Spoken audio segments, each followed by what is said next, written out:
Okay, Coach, can you hear me? Yep. Perfect. Congratulations on the Big Ten playoff title.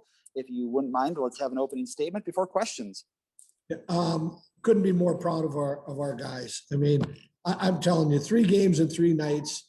They don't do that in the National Hockey League. You rarely do it in college hockey. And when you do, it's usually 2 out of 3, and you're playing the same opponent. And we caught a team that only played 1. You saw we couldn't have played any better the entire weekend. We ran out a little gas in the third, but it was more a couple mental mistakes. But overall, I think we came in here and earned that championship, and I couldn't be more proud of our guys. We'll now take questions. Bob, the book on Brock Faber before he came here he was one of the better shutdown defensemen in the national team program. It looked like he was maybe in a shutdown role on Cole Carfield tonight. Was that what you had him do? Yeah, whoever. We really feel pretty strong with our whole decor. Whoever got mad, they were putting them all over. But early in the game, Brock had him quite often, and I know there was frustration. You could see it across. And that's what Brock does. I mean, he's a world-class defender, and he was on full display this weekend, even battling through, what he went through. Bob, it looked like Blake McLaughlin was just on his game more than anyone this year so far. That's how you saw it? Yep. I mean, it's always fun in big-time games. You're like, who rises? And we had a whole bunch that rose to the occasion, but Blake took it to another level tonight. And it was pretty special to watch. And even right at the end, that he had been out there for almost 45 seconds on the pull goalie, and he just looked at me and said, "I'm staying out here," and he was going to get it done. And then he scores. That was a terrific effort by him, how he rose up to that occasion. Obviously, if you're going to play 3 games in 3 days and win, you have to have extremely good conditioning. How important or how critical was it, do you think, for you guys to not have those sort of lulls that other teams had, whether because of COVID or something, and you didn't really miss that giant chunk of games? Well, we did miss the 1 week where we couldn't play Penn State, and it was right before our last series of the year, and we probably worked this team harder than I've ever worked a team late in the season. We just got a feel about them that they like it. They want to compete. They want to get after it, and it paid off because we conditioned the last month, and like I said, more than I've ever conditioned a team, and we even got a few cross eyes from the guys, but I think they understand why now. We kind of had our eyes set getting in this tournament, and if we didn't win the league, it's still a little, we 2/100ths of the point or whatever it was, we don't win the league title, but we knew if we're going to win this thing, we had to play 3 games in 3 nights, and we get a nice break now before the NCAA tournament. Hey, Bob. Go ahead. My question about Cole Carfield would be twofold. You've been facing him for 2 years.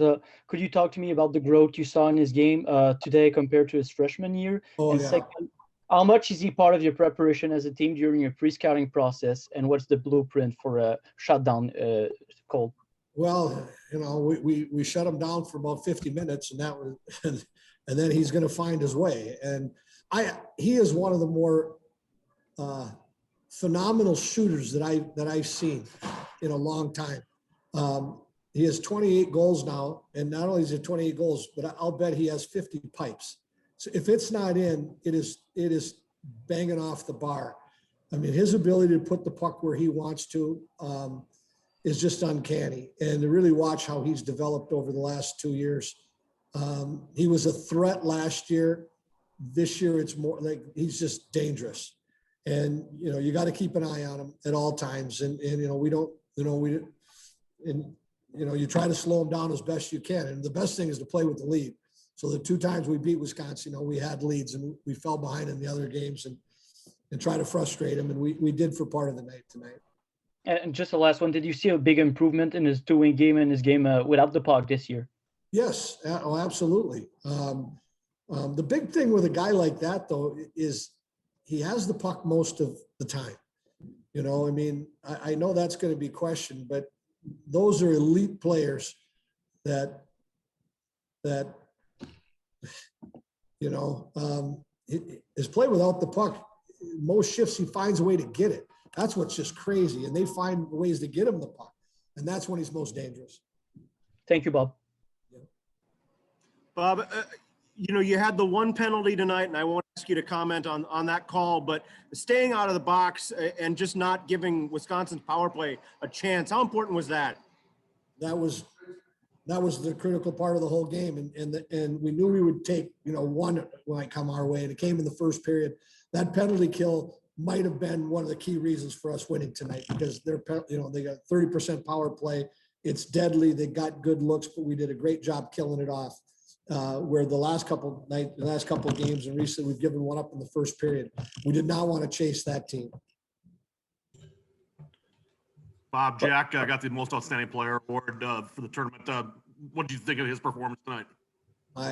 You know, it's just too bad the third period, because he was rock solid all 3 games, and we left him out to dry there in the third period. And we were out of gas, and 2, we were nervous, and you did a couple uncharacteristic things, and you know, he was the MVP of our team, and no question MVP this weekend. Bob, the opening 20 minutes were pretty tightly played. Were you happy with the demeanor on the bench and everything going into that first intermission? What was the key to sticking with it tonight? The fact that we got, you know, we killed that penalty off and got a lead, you know, Blake scores and right at the end of a power play,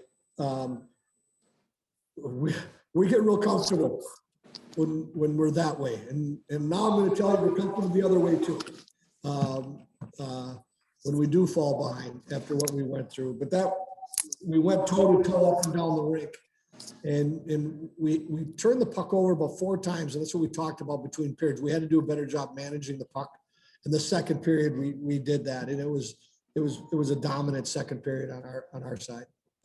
Was there something that flipped with your team during that second period? It seemed like there's a stretch where you guys were winning every puck race. Yeah, and well, we've done that quite a bit this year in stretches, and sometimes you don't get rewarded for it. Tonight we got rewarded for it, and that was big. Hey, Bob, what was going through your head in that third period? Can you tell by my reaction? We were just, I mean, I've lived in those games before when you have big leads and the other team starts their way back. You know, you keep looking at the clock and it doesn't move very fast. We just kept saying, play our game and play our game. And they changed all their lines around. They were totally mismatching what we had been doing the first 2 periods. And we had to just let our guys play. And we settled in after, you know, after the timeout, we settled down pretty decent. We had a couple of key chances to score, and we could have put the game, you know, away again. And the goalie they put in there did a real good job. We'll take last call. We've heard a lot of coaches pleading their case to get into the NCAA tournament with what they did in these this weekend. Is this your final case for a number 1 seed? What you did here? Whatever. Like, I learned a long time ago. I don't care where we go. I don't care what seed we are. And it's the truth, you know.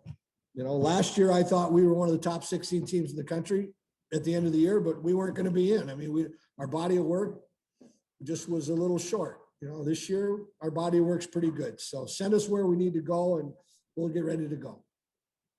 Bob, just lastly, a few weeks ago, I asked you about, you know, the senior class having such a irregular final season and now being on the other side of this tournament, where you had said that they would play a big role. Just how do you feel just seeing them achieve this in their final season? You could see it on the ice at the end of the game, and then when we greeted the team in the locker room at the end of the game, those seniors, it was a really neat look on their face. That there's a whole lot of banners in Mariucci Arena that were put up long before we were there, and those seniors now get to join. they get to join the banners knowing that they've done something. And we said, we're not done. And they know that. I'm real proud of that group. You know, I didn't recruit them. I inherited them, told them from day one, you give me your heart, I'll give you my heart. And those kids have battled with us. So I couldn't be more happy and proud of that group. Jack, what did you think after 40 minutes? Could you feel a storm coming even with the lead? Yeah, absolutely. I mean, you know, their offense is very volatile, very explosive. So I knew what we were getting into, and you know, obviously they had a great push, and hats off to them. But I think we did a great job in responding to those 2 quick goals before the 10-minute mark.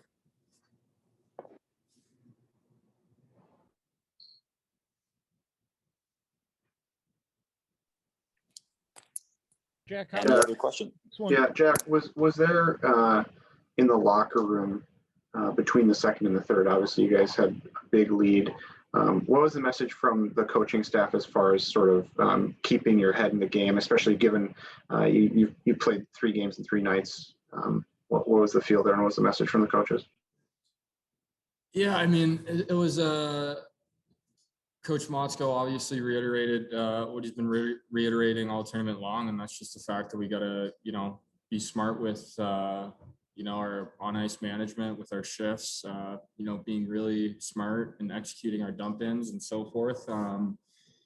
But, you know, he was very, you know, he was very adamant on making sure that we weren't going to change nothing. Obviously, we wanted to, you know, play with the lead and, you know, play a little bit more conservative on the defensive side of the puck. But nonetheless, I think, you know, Coach Motzko did a phenomenal job through these 3 games, and just preparing us mentally and physically to, you know, play 3-3 and then, you know, 2 extra periods of overtime hockey. Jack, how does this one feel for you seniors to hoist that trophy? I'll tell you in 2 days. You know, I really don't know right now. You know, this is my first time truly winning anything. Yeah, I mean, I know, you know, for the Minnesota guys that have been here for 4 years, it's definitely some highs and lows. You know, we take a lot of pride in the fact that this program belongs back at the top. And, you know, at the end of the day, you know, we're trying to set a culture for years to come.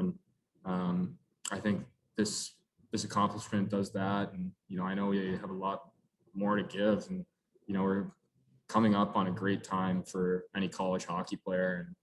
And, you know, the tournament is such a cool opportunity, obviously being there my sophomore year.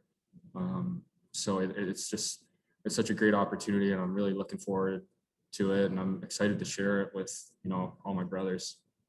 How important were these 3 games to get you ready for that, you know, first overtime games of the year, you know, a game like tonight where you hold on to win? Yeah, it was a little bit different of a game because, you know, we were playing with a lead. The past 2 games, we were obviously down, but I mean, those 2 games were huge for us because I don't think we've really been in a situation where our backs were against the wall and we had to respond like that. So I think those 2 games are going to go a long way. And, you know, tonight, I think you saw a little bit more of what we were used to, and that's playing with a lead. And, you know, we just kept on responding. It seemed like we didn't really get fazed by anything. And, you know, we just kept our heads down and, you know, got the result that we wanted. Jack, just over the course of the past 3 games, you know, dealing with the back-to-back overtime and then Wisconsin's comeback tonight, what has been most important for you mentally just to sort of stay calm and sort of within your focus in net?